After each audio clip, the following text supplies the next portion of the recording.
Assalamualaikum warahmatullahi wabarakatuh. Perkenalkan nama saya Muhammad Rifle Fiansyah. Di sini saya akan menerangkan apa namanya matriks dua dimensi. Nah, di sini eh, saya akan menerangkan ini yang saya terangkan ini apa sih saya menggunakan konsep PBO enkapsulasi. Nah, di sini baris 3 dan 6. Baris 3 dan 6. Nah, baris 3 sampai 6 sini. Nah, ini 4, 4, 5, 6. Ini saya mendeklarasikan tiga atribut tersebut, data array dua dimensi, baris, dan kolom.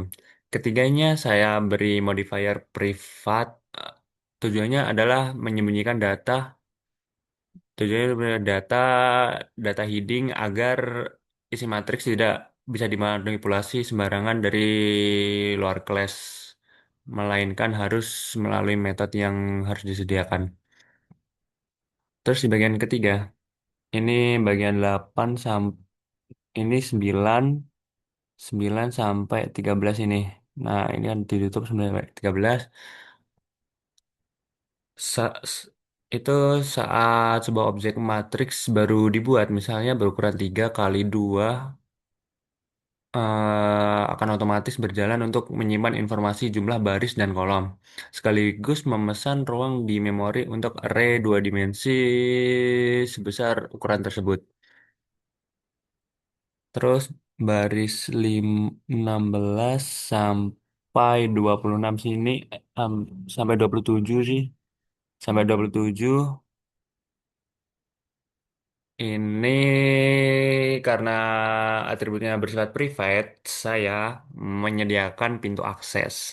Pintu akses yang aman berupa metode getter dan setter. Di sini set elemen bertugas untuk memasukkan atau mengubah nilai pada posisi indeks, baris, dan kolom tertentu.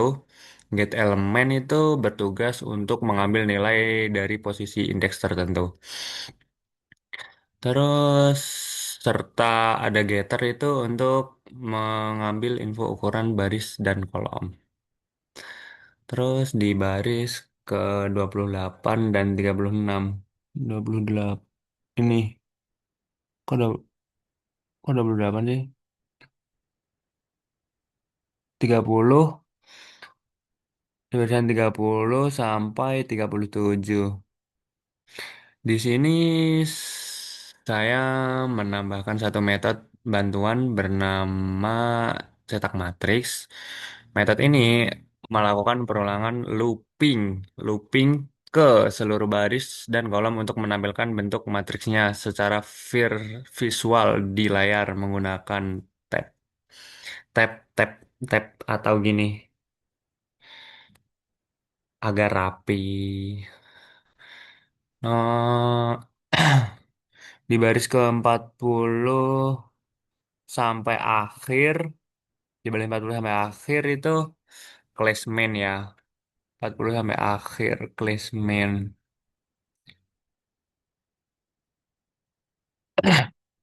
Di sini, pada bagian sini saya membuat tiga objek matriks berukuran 3 kali 2, matriks A, matriks B, dan matriks C. Sebagai, nah, saya menyiapkan data awal menggunakan array statis biasa, lalu memasukkan ke dalam objek matriks A dan B menggunakan metode set element. Untuk proses penjumlahan, program akan melakukan perulangan ganda nested loop sesuai ukuran matriks. Di titik program akan mengambil nilai matriks A dan B menggunakan get element, menjumlahkannya, lalu menyimpan hasilnya langsung ke matriks C menggunakan set elemen.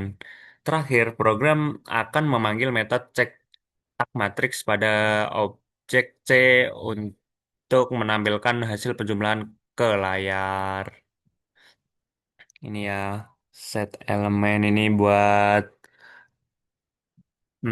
penjumlahan.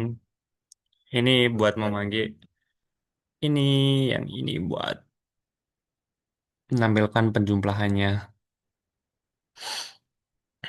jika kita run. Eh, kok nggak bisa? Oh iya, lagi ini share screen. Ini run. Nah, ini 1 2 3 5 6 7. Ini data nih ditambah.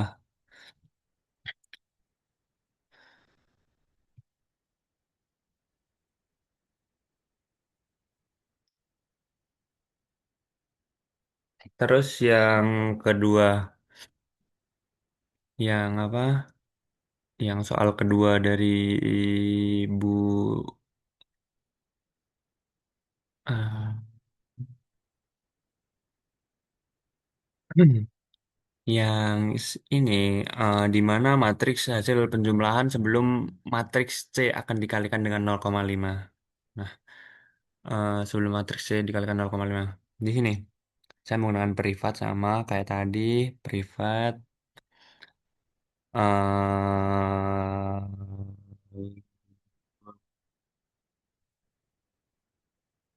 Tapi di sini saya mau menggunakan double, di mana ya double ini double double nilai. Perbedaannya di situ. Saya menggunakan double nilai. eh Perubahan pertama yang saya lakukan itu karena double dari integer menjadi double. Alasan utamanya adalah kita akan mengalihkan matriks dengan bilangan desimal yaitu 0,5. Kan apa namanya double itu kan 0, kan bisa 0, kayak gitu. Nah, jika tetap menggunakan integer, hasil perkaliannya tidak akan akurat. Nah, sampai sini ini materi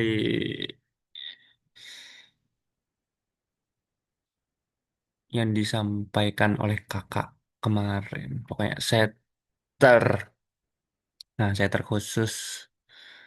Hmm, di baris 27 sampai 27 ini sampai 35.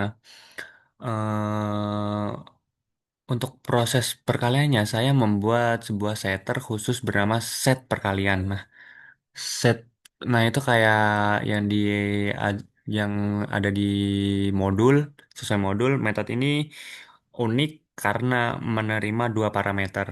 Menerima dua parameter. Yang pertama objek matriks sumber yang nanti akan diisi oleh matriks C. Yang kedua angka skalar double yang nanti diisi dengan 0,5. Nah, cara kerja metode ini adalah dengan mengambil nilai elemen dari matriks sumber menggunakan get elemen, mengalihkannya dengan angka pengali 0,5.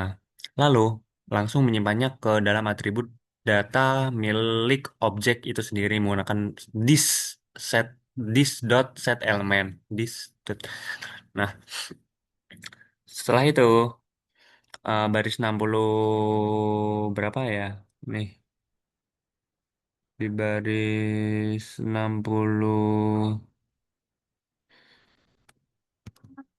64 sampai 72 ini eh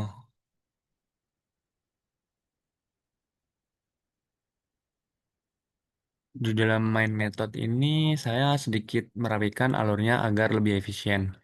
Proses pengisian matriks A, pengisian matriks B, dan penjumlahan ke matriks C sekarang saya satukan di dalam satu perulangan looping yang sama agar program berjalan lebih cepat dan kodenya lebih ringkas. Nah, di baris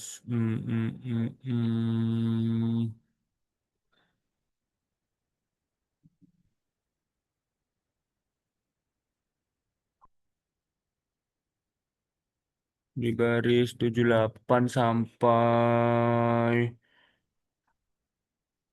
81 ya kali. Ya 7881. Itu terakhir untuk mengeksekusi perkaliannya saya membuat objek baru bernama hasil akhir. Nah, iya hasil akhir. Terus saya menambah metode metode setter khusus tadi dengan perintah hasil akhir dot set perkalian skalar kurung buka C, koma 0,5. Terus ini berarti tolong ambil data dari objek C kalikan dengan 0,5. Nah, dan simpan hasilnya di dalam objek hasil akhir. Disimpannya di hasil objek akhir ini. Nah, sekian dari saya. Bila ada salah kata, mohon maaf. Bila ada, wassalamualaikum warahmatullahi wabarakatuh.